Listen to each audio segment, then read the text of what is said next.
Em pronunciamento por meio de suas redes sociais, a deputada federal Bia Kicis, aliada do presidente Jair Bolsonaro, advertiu a respeito do ativismo judicial.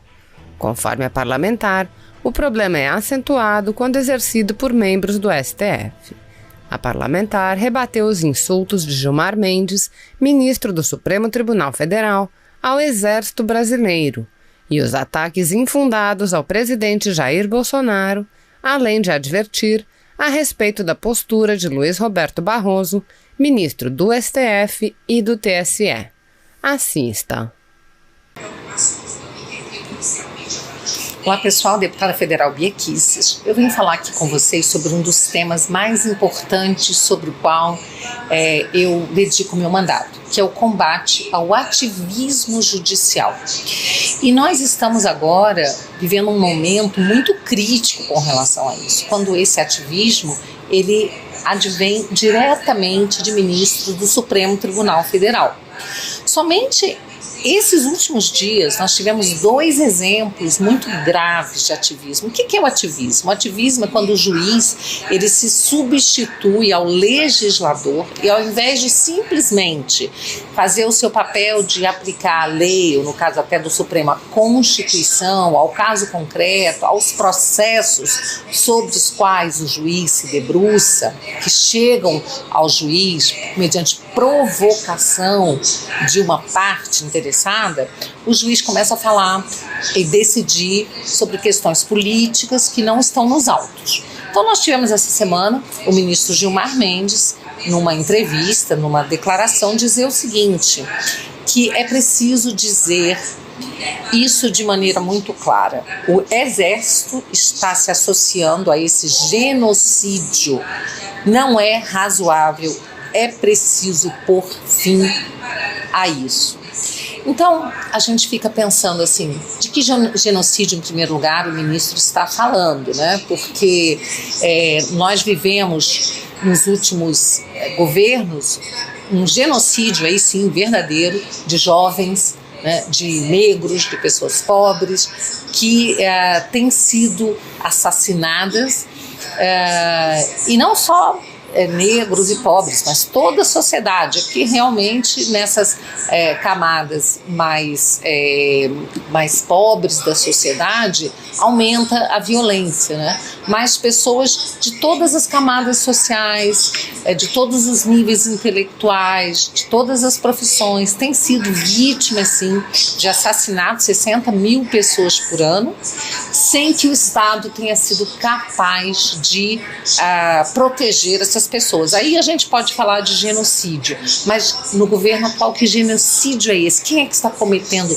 genocídio junto com o Exército, segundo o ministro Gilmar Mendes? Então, esse é o tipo da declaração que nos deixa realmente muito preocupados, e o ministro da Defesa já respondeu, dizendo que as Forças Armadas, o Exército, têm se dedicado durante o coronavírus ao combate ao coronavírus, né?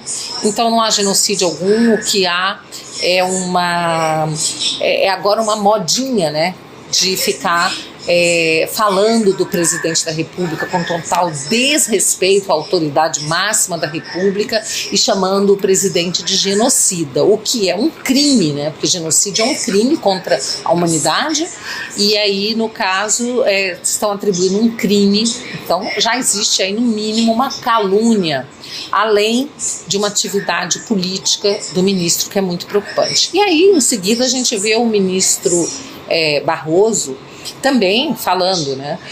Falando da preocupação dele, tanto com a saúde, como com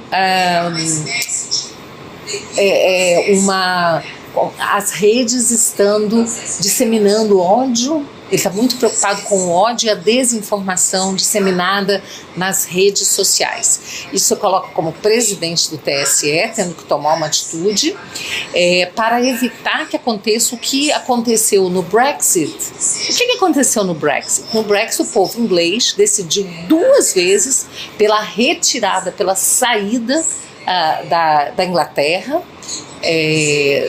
da Grã-Bretanha, né, da União Europeia. Então isso foi a vontade do povo.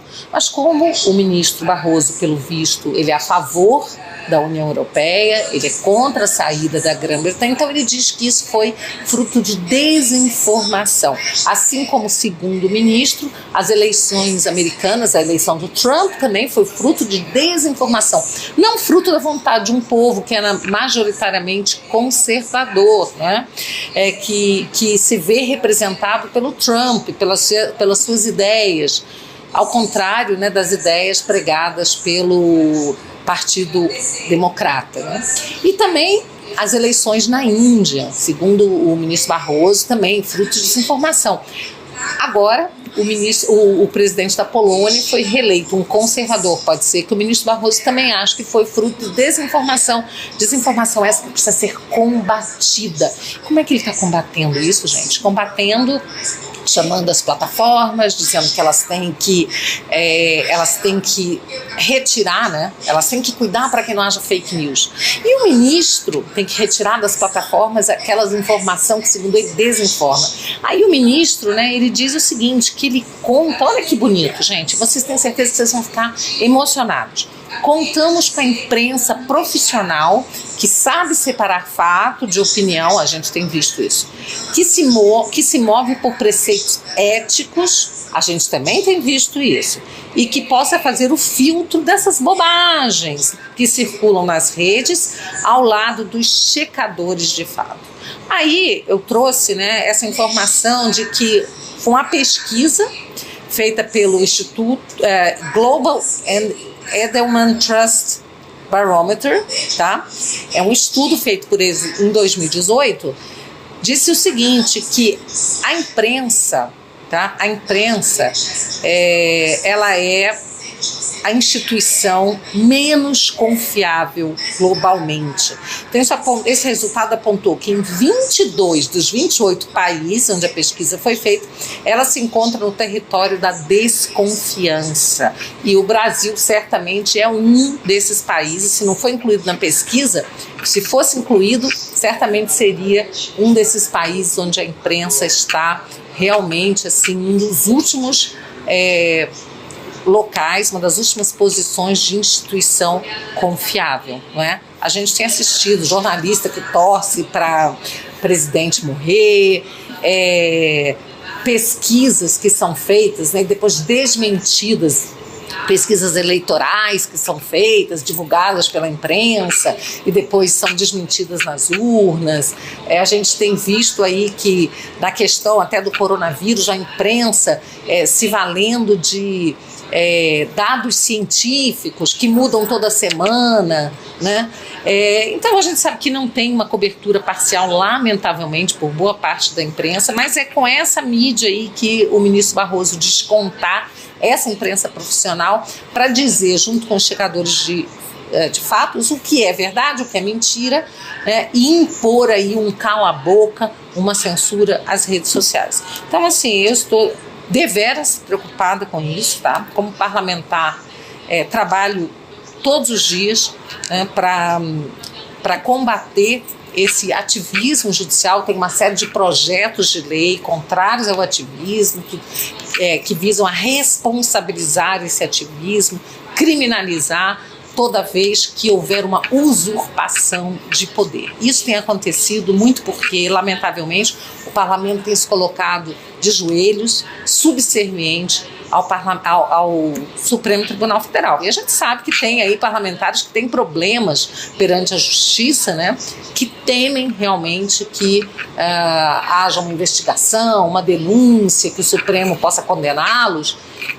Mas é isso aí, né? A gente precisa encarar esse fato, né? A gente sabe que você não precisa dever para a justiça para poder ser investigado. Hoje a gente vê isso, né? Existe, além do ativismo todo, né? Agora esse ativismo também foi para inquéritos, né? Ele agora também está sendo utilizado em inquéritos penais, né? Aí no Supremo Tribunal Federal, que está avançando sobre a base de apoio do presidente Bolsonaro. Então a situação é toda muito preocupante e nós temos que continuar sempre atentos, e vocês podem contar com o meu trabalho no combate ao ativismo, que é uma forma da gente preservar a democracia. Enquanto os juízes quiserem fazer leis, quiserem investigar, quiserem decidir quem vai ser diretor da polícia, ou seja, quiserem usurpar sobre competência do executivo e do legislativo, nós não teremos uma democracia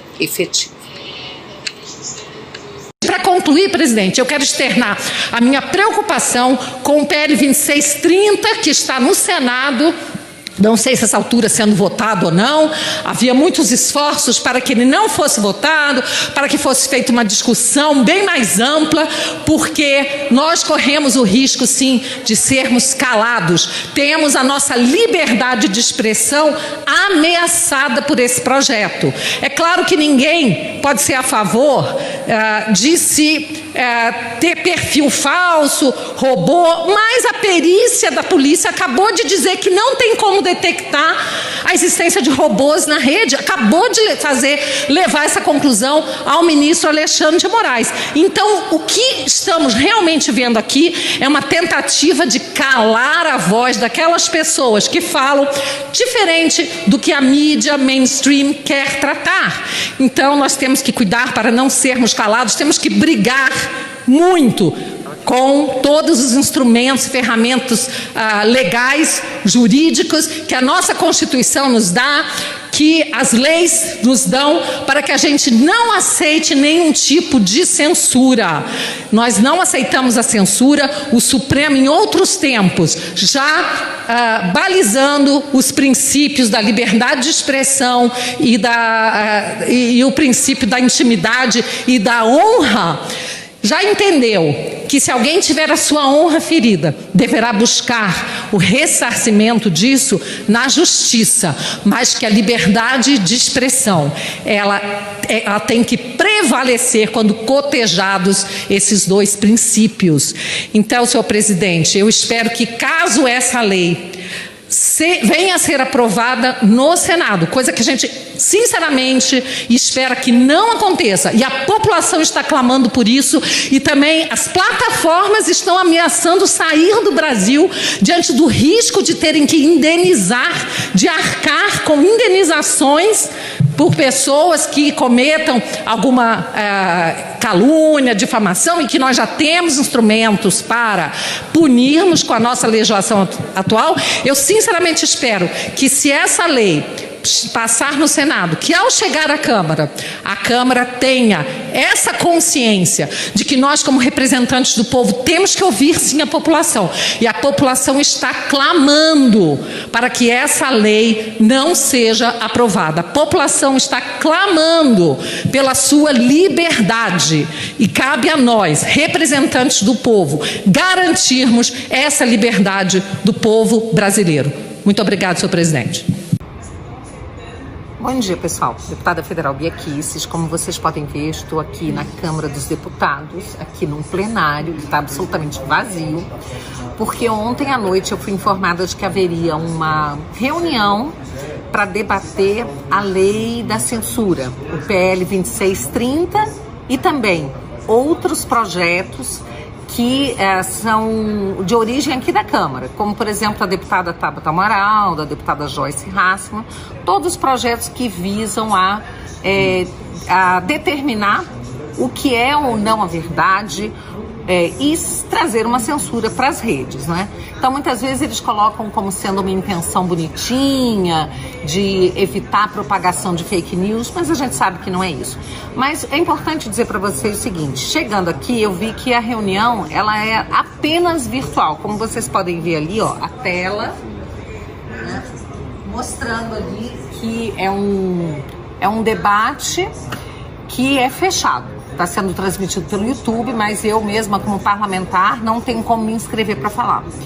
Bom, então, para evitar que esse debate seja de um lado só, que não haja ideias divergentes, ideias plurais, eu já estou solicitando que eu possa participar no decorrer da semana de outras reuniões virtuais, mas para que eu possa participar, falar, expressar a minha opinião, que é uma opinião de preservação sempre da liberdade de expressão. Assim como eu, vários outros parlamentares que estão junto comigo nessa cruzada, não é? Nós sabemos que existe aí uma influência do Supremo Tribunal Federal, que quer que se aprove essa lei, que o Supremo não está gostando nada, não está nada confortável com o fato das redes estarem fazendo